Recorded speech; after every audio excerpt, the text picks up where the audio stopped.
quality of the painting in the confined space was inspected to assess the quality of the work done. The workers were then instructed to perform some touch-ups to the paint job. After the safety assessor conducted another gas test, the workers brought in drums of paint and hardener into the confined space.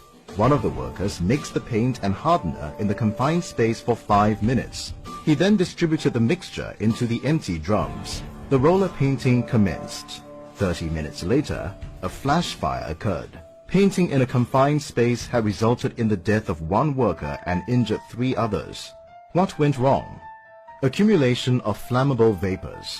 The activities in the confined space had accelerated the accumulation of flammable solvent vapors in the confined space. These activities include the mixing of paint and hardener in the confined space, distributing the mixture into empty drums, drying of paint. Adequate measures were not in place to eliminate the accumulation of flammable vapors. No gas monitoring.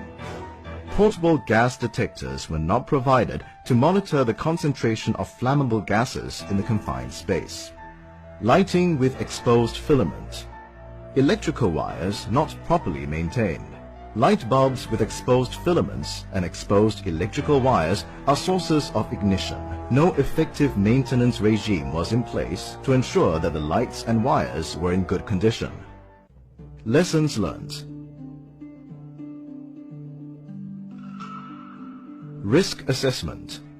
Before starting any work in a confined space, always conduct a risk assessment to identify safety and health hazards. Measures to minimize risks should be implemented. Avoid accumulation of flammable vapors. Mix the paint and hardener outside and not in the confined space to avoid accumulation of flammable vapors in a confined space. Provide portable gas detectors.